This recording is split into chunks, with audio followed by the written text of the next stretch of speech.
rest. Counting careless in the sky. What a thrilling time to be alive.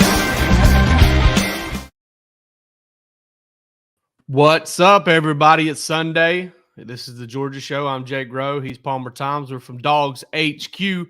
Palmer, my mic dove forward and tried to attack me like right before we came on. I'm sitting here holding it down with my right hand. But and listen, going to be frank with you guys. It's kind of been a quiet weekend. Weekend after G-Day. Obviously, Jaden Rashada going into the transfer portal. Georgia's got interest there. We're going to discuss that and why. To discuss the transfer portal in general. And we're also going to get into Georgia's next steps coming into the offseason. Wrote a story today about still having some questions going into the summer portion of the offseason. It's still spring for another month. But we do kind of, everything kind of gets pushed forward, right? They call it fall camp in August. August ain't fall. So that's what we deal with. But Palmer, let's get into this Jaden Rashada thing. It's kind of surprising for a guy, not surprising that he enters the transfer portal. Nobody surprises me when they enter the transfer portal, but that Georgia, not that Georgia would be interested because he's a very talented player and has all of the tools from size and arm strength that Georgia would want in a quarterback. There's interest. There's legitimate interest. There is very real interest on Jaden Rashada's part for Georgia. Expect him to take a visit. Expect Georgia to be a major contender. That was right out of the gate. What do you make of that? It's, just backs up everything that we had reported and had heard that Georgia is interested in need of a quarterback. Is that the shaky depth of the quarterback situation was evident at G-Day, and Georgia needs to find a guy that is capable of providing a backup presence and potentially competing for a starting job after Carson Beck's departure. I mean, this is the perfect guy in my mind. At least he hits everything that Georgia wanted to accomplish in this transfer portal. He adds depth. He adds some experience. Not a ton of experience, but he adds talent to where he could potentially step in and be that guy for Georgia in the future. I think that it's I think it's a good move for Georgia if they can, bring Jaden Rashada onto campus. It accomplishes all the same things that they wanted to do with Jaden Mayava. Mm-hmm. That's kind of the way that I look at it. Just a different 100%. And to me, Palmer, obviously we can, get into this, and the more you talk about it, the more homerish you sound because we cover Georgia. But for Georgia to have gotten in on either of those guys, for Georgia to give itself a chance for either of those guys out of the transfer portal, it just shows you where the program is. Because Jaden Mayava should have never even been interested in Georgia if his goal is to play. And all of these guys' goals should be to play right away because they've got such a short timeline. And Mayava was a little bit of a different story because he was going into his third year of college ball. Did he redshirt? He did. He was a redshirt freshman last year. Yeah, he was a redshirt freshman last year, and so he had 3 to play 3. Jaden Rashada will have 4 to play 4 because he was able to take a redshirt last year while playing in just 3 games.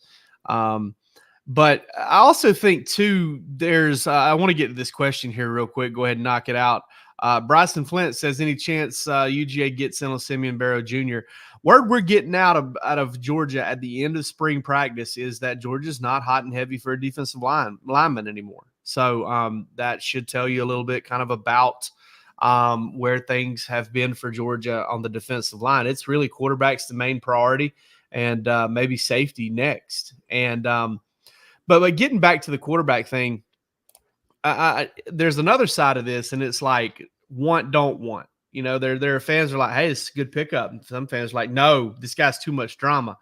Let's kind of rehash this thing.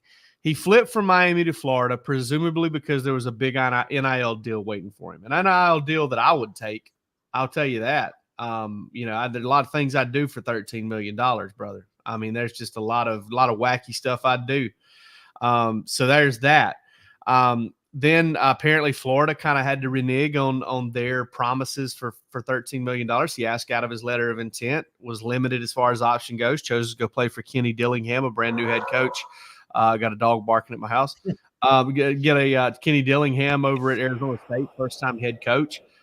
Played right away, got hurt, lost the job. Not necessarily lost the job, but came back late in the year. Played again against Arizona. There's some good things, some bad things. 4 touchdowns, 3 interceptions. And then, got hurt in an off-field injury and basically missed most of the spring and kind of was falling behind again. Maybe wanted to change the scenery. Listen, I don't judge these guys. What I do say is I do know and I do believe Kirby Smart, Palmer, when he says we're trying to recruit a different caliber of guy. We're recruiting a different caliber of human being that matters. That 2018 class for Georgia, the way it fell apart, because I feel like they landed high upside guys, but a bunch of guys that maybe didn't love football. I think that was something that kind of has stuck with Kirby, and they've recruited different guys since. Yeah, no, I can see what you're saying there about that 2018 class. And I think that you see it with that next number 1 class that he had in 2020. And, obviously those guys were a key part of Georgia's first championship back in 41 years. So, no, I totally see what you mean. And, look, to me, this Rashada situation is hey, if you want a fresh start, Georgia, we are totally cool down to help you accomplish that because we think that you're a capable football player. I don't think, based on the track record of Kirby Smart in this Georgia program, I don't think that they are going to get involved in a drama-filled recruitment, drama-filled situation. I just don't think that, for lack of a better word, the headache is worth it. And I think that's kind of what you're saying about, the different kind of guy that Georgia wants to recruit. And I think that they see potential for that in Rashada. They've got the stomach for a little drama. I mean, I think we do know that a little bit. Ellis Robinson kind of put him through the ringer a little bit there for a while. KJ Bolden and that recruitment. KJ Bolden, right? Yeah. So I mean, it's these recruitments are dramatic, and guys, they're dramatic because you've got professional, trained, experienced salesmen now with basically money to spend. And listen, Georgia spends it too. I'm not saying they don't. Money to spend legally, saying, hey, this is where you want to be. And it's kind of easy to get because it's really good football players that are highly coveted by a lot of different places. Yeah, but it's not hard to get these 17, 18, 19-year-old kids, spun up and thinking one thing at one time and then thinking another thing at a different time. And I mean, think of all the different factors, man. They go to these campuses and they see these people and they hang out and they vibe with these players and they meet girls and they get opportunities to make money and they get promises and they get recruiting pitches and watch film and everything's tailored towards them and there's research and all that stuff. And, at the end of the day, these recruitments are often dramatic because of how well each of these programs does recruiting these guys.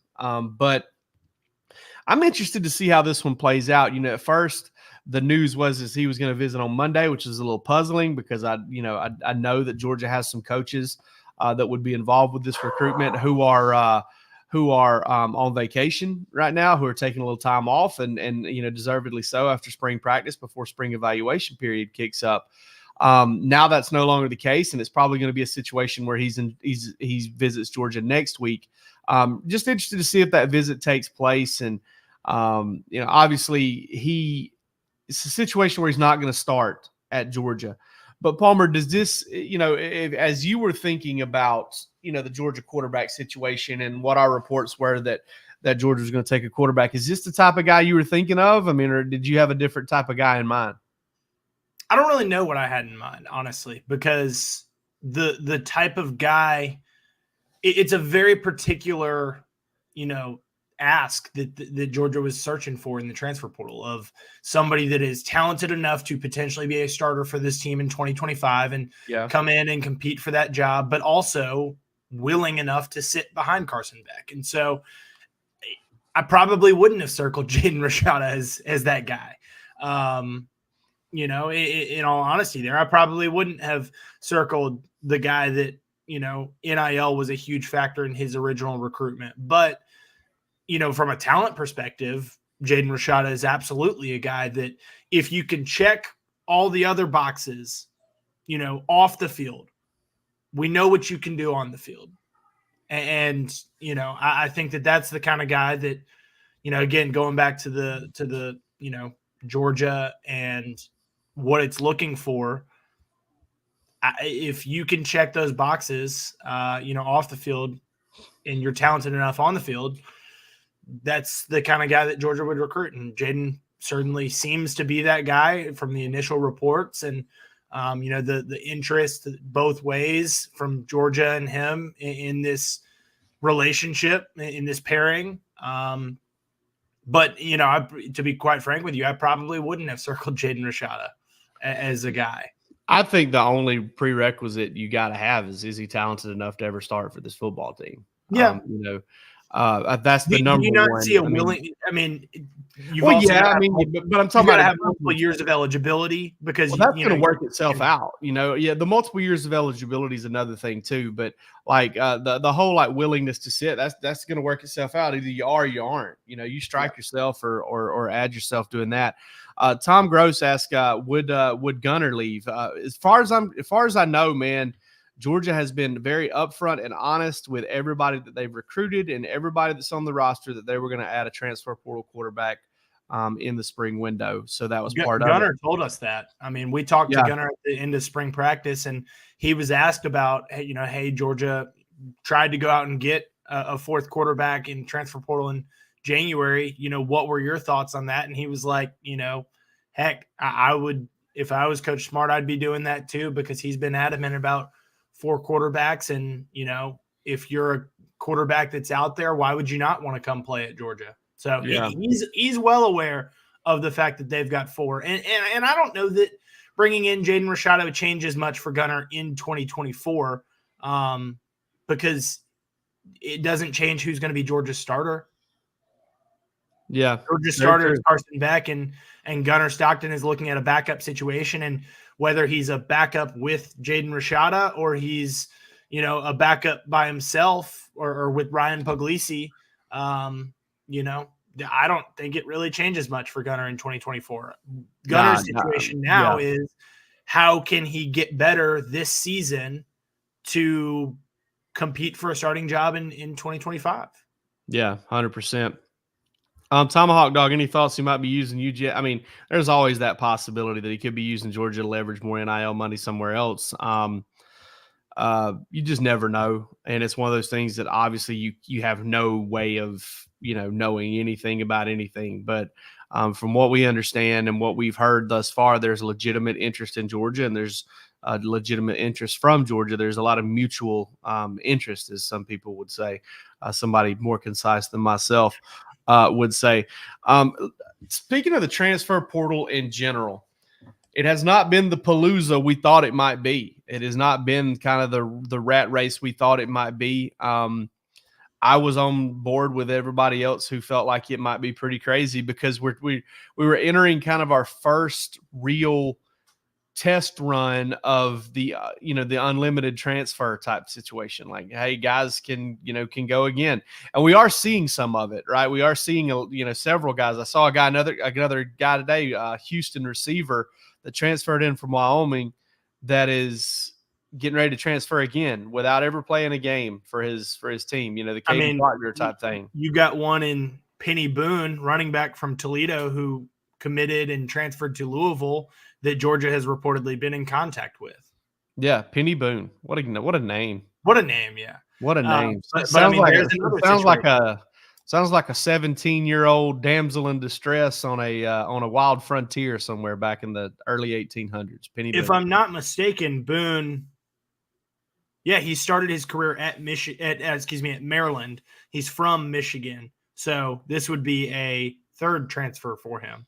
Transcript fees is piling up for him. From Maryland to Toledo to Louisville, potentially to wherever he goes. Louisville lost their whole offensive line in the transfer portal. Like not the whole one, like 80% of it, like 4 out of 5. Tomahawk Dog's right though. Yes. The SEC policy is one of those things, and that was something I told you guys. I hit up my man Herb Vincent up at the SEC office like 3 times this offseason. Every time a piece of legislation would go through, I'd be like, Herb, listen, I know this is getting old. SEC to SEC transfer rule still holds up, right? And he's like, yep, it's still good. So I think that has slowed some stuff down. I'm a little surprised, and tell me if you're not. I'm a little surprised that we haven't seen somebody try to test that. Don't just fight like the SEC. Don't? I mean, you don't because want to fight the SEC, man. It just means more. You probably would say you don't want to fight the NCAA, but they'll burn your house down. SEC will. Greg Sankey. Yeah. He knows where you live. Yeah, Greg Sankey. Yeah, it just means more in the SEC. No, I really, you're right. I don't know why, and probably they're a little bit more shielded, I think, from that than a lot of other things are. It's almost like because this window is so short, and you're say this was the rule in December, and you had more time. It's almost like you don't want to test the waters and put yourself in a bad situation where you're fighting a legal battle. Into the summer instead of being able to be preparing for a football season. I will say this though.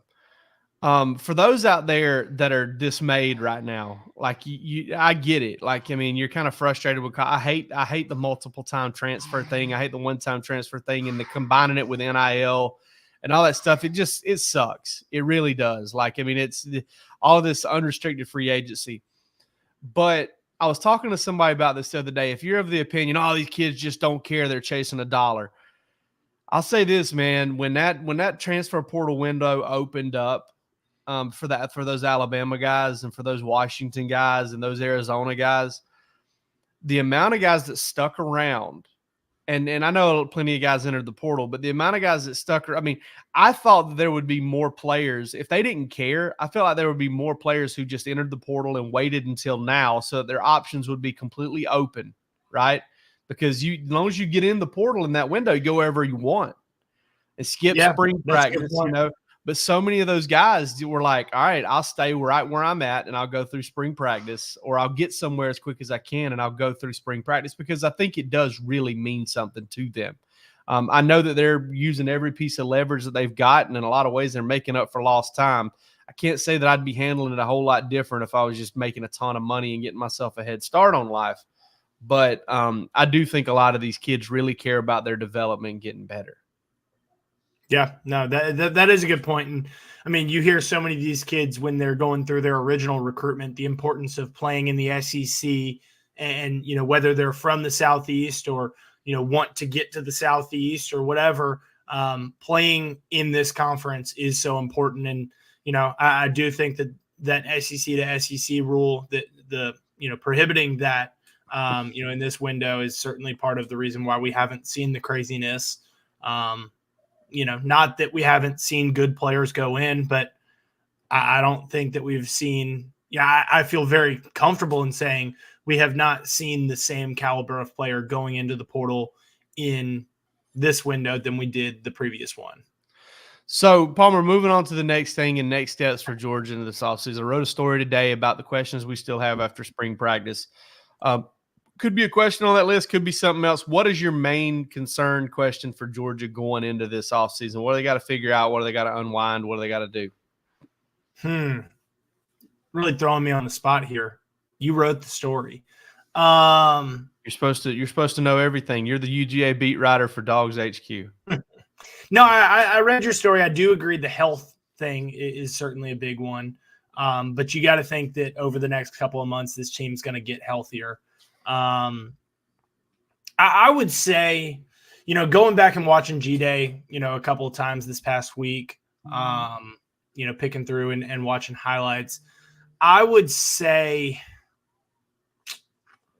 it's the development of the defensive line to me. And you hit on it earlier that Georgia is not looking at a defensive lineman, or that it is not the biggest priority for them in this transfer portal cycle. And, I think that's, preaches confidence that they've got in their guys that they've got on the roster. I think Xavier McLeod had a good spring. We saw that on G-Day. I think Jordan Hall and Kristen Miller are getting better. And I think that the veteran presence of Nazir Stackhouse and Warren Brinson is so big. Just having that depth. I'm very curious, though, to see how that group – and it's not something that we will have answered until the fall. None of these questions really are. But I'm interested to see how that group develops, and because I just don't have that many questions on the offensive side of the ball, and you got to feel really good about that middle level of the defense with the linebackers, both inside and outside, and then I'm not all that concerned about the secondary. That was one of my bigger takeaways in going back and watching G-Day again, is that all of those guys that are competing for those starting spots can play and, can hang and can, look the part. So, question would be who fills those spots, who wins those jobs, but I'm not questioning how capable those guys are. I don't know that I question how capable the defensive line is, but I question the development that we will see from them. Yeah. Getting that much better. Yeah, I did find it encouraging. Matt Godwin, posted to our board after kind of breaking G-Day down, and he kind of raved about the defensive line. He thought they looked pretty good. I do think that they're an injury or two away from it getting maybe a little bit shaky. And I also think Nasir Johnson is from Dublin. He's one of these guys that's coming in late. I think he might be a guy that can play. And that kind of brings me to my point. For the first time in a while, Palmer, I feel like there may be a half dozen to up to maybe 10 true freshmen that have a chance to do some things for Georgia and to maybe earn some minutes for Georgia or be on the cusp of it. I feel like there's been a couple 2 or 3 years in a row where you got 1, 2, 3, 4 guys at most, maybe. Look, I wrote the freshman reports last season. It was regularly 6 guys were playing, and only 1 was really having an impact, too, if you want to throw in Peyton Woodring. But C.J. Allen was the only one that was having a major, major impact. Until you got hurt, and Raylan Wilson was right there on the cusp, Yeah. So, and I think that there are going to be injuries. But like KJ Bolden, Ellis Robinson, the guy that we're not talking as much about, Joseph Jonah Ajonye, who I think is probably going to be in that rotation at defensive end. I firmly believe that, especially with Georgia's injury history at that position. Tyron Ingram-Dawkins has really only had the one injury, but it's been one that's kind of stuck around here for about a year and a half. I look at, Chris Cole and maybe third down for him. Looks the part. Yeah, looks the part. Justin Williams, same thing. Nasir Johnson's a guy I just brought up. Sokovie White on the offensive side of the ball. If Dominic Lovett or Anthony Evans get dinged up, maybe you see Sokovie White, who did some good things. Daniel Calhoun is kind of on the cusp, and we're not even gotten a running back where Georgia's had a guy enter the portal and another guy that's not really healthy. I could see, Chauncey Bowens or probably, even more so Nate Frazier, who is coming in late. So, I feel like there's a lot of names who are very close, or you pretty much expect them to play some ball for Georgia this year. And I'm just really interested to see how all of that plays out. It's not really a key for Georgia to me. It's more of kind of like I'm curious to see. Well, and as you were saying that and started talking about the freshmen, I did start thinking about that third running back type being a question, because you feel really good about ETN. Now, what is his status for the Clemson game? We're not completely certain. And then you've got Roderick Robinson, but you lose Andrew Paul, and then you've got a bunch of freshmen. And Branson is coming back from injury, but in terms of early in the season, you've got 2 guys that are not true freshmen that are healthy to play. And so to me, that's where that would be a question. And that's where, Georgia showing interest in a running back in the portal is interesting, because it is, maybe shows that and again, if you've got a, MAC player of the year caliber player, somebody that was an impact player at that level, I get why Georgia would at least, poke the bear and say, hey, what's up? How do you feel about Georgia because we would be interested in you if you were interested in us, but to me, I think that maybe that tells us something about Georgia's need for a third running back and maybe where, maybe where they have a question is at that third running back spot. Yeah, that's something I'm interested to see play out for sure. And Chauncey Bowens is probably going to be ahead, but something we've said here on the show many times, one of the reasons that Georgia loves recruiting modern day high school is because they do a fantastic job preparing their athletes, and they feel like Nate Frazier might be able to come in and help them right away. I also wonder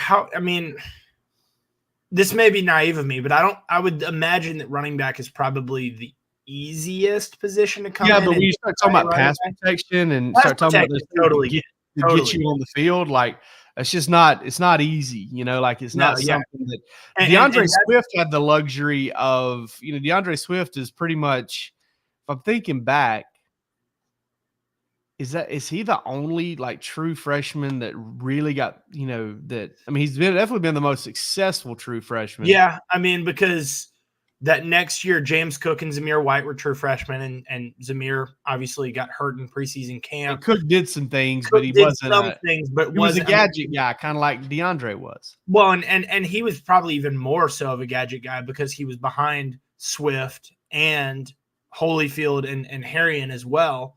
Yeah. So, he was pretty far down. That next class, Kenny McIntosh didn't do much. They didn't take a running back in 2020, if I'm not mistaken. Lavassier Carroll, they took Carroll, who flipped over to DB. And then I don't think that did they take one in 2021 at all? I don't think that they did because they were bringing back both James and Zamir. And they had Kenny. Yeah, I don't know. That's a good question. Either way, Dejan Edwards was and Kendall Milton. Dejan and Kendall were. No, they were 2020. They were guys. 2020, and Lavassier 2020 guys, and then Lavassier. Yeah, we got that was there. So, Kendall sort of had an impact as a freshman. Yeah. Kendall was in the mix, but like you said, the number 3 running back. You're talking about trying to get yourself on the field and more. It's one of those things you got to show a little bit of ability to pass protect, but big back, obviously, and a guy that had shown that ability to kind of get out there and do that, in 2020, and he did that until he got banged up for the first time in his career. And then Branson was somewhat in 22 a part of that because here and there, because of injury, or because of injuries. Yeah. So that's kind of the way you work into it. And but like I said, modern day, one of the reasons Georgia loves modern day kids is because of how well they are prepared. We will be prepared to go with you guys tomorrow for Bark After Dark. Not going to announce the guest here because I haven't confirmed with him. But I confirmed with him last week, but I haven't confirmed here lately. So hoping to get somebody, for get that guy for Bark. Jake's always had the Palmer Tom show in the back pocket. Yeah, we've always got the Palmer Tom show. We've always got the Palmer Tom's roast is what we'll call it. We'll just get on here and roast you. And then we'll be back with you with the Georgia show on Tuesday. I'm not 100% sure, but I think Rusty Mansell will be back with a tan on Tuesday, hopefully.